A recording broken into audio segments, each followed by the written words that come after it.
me introduce to you our first speaker. He is Dr. Paul Tambyah. Dr. Paul is our chairman for SDP. He's a professor of medicine. He is also the candidate for Holland Bukit Timah GRC in 2015. He's in politics today because of his deep concern for the well-being of Singaporeans.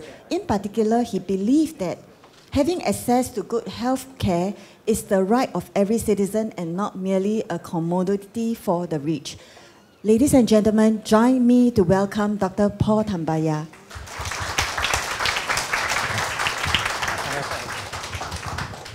So thank you very much for coming to this event. As you know, this coming election has the potential to be a watershed general election, just like the 2011 general election, where the PAP finally sat up and took notice of the concerns of the people. Now, I know all of you will say, what about 2015? Well, many of us were disappointed by the so-called freak election results of 2015. But as you know, there are many circumstances around that which cannot happen again. Most of us would agree, though, that the strong performance of the SDP in the Bukit Batok by-election of 2016 actually showed that 2015 was truly a one-off event.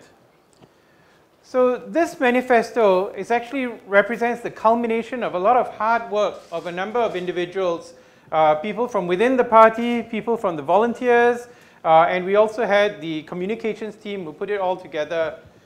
This was led by John, who is somewhere around here, and it's, I think, the most attractively presented manifesto of any political party in the recent history. This manifesto is entitled The Way Forward, and the way forward is what we think is important for the people. As you know, the world is changing rapidly, and we believe that the current government is rather slow in ideas as to how to deal with the vulnerable and changing world.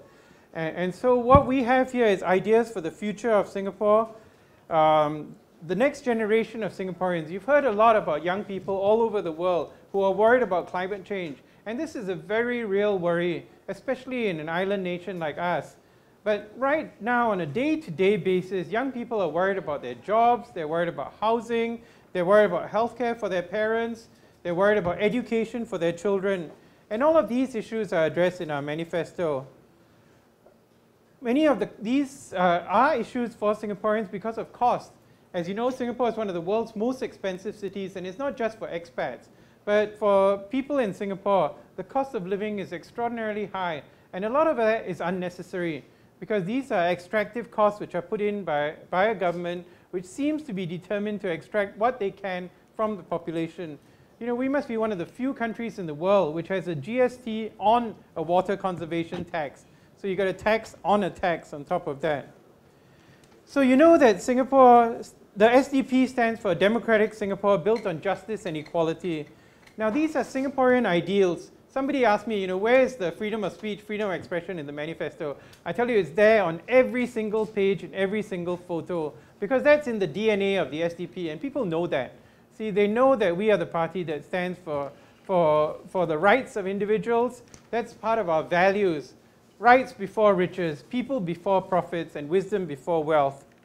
We are also a very competent, he wants me to do the catwalk. Okay, we are also a very competent party. And I think, again, some of you know we ran a response to the Prime Minister's National Day message.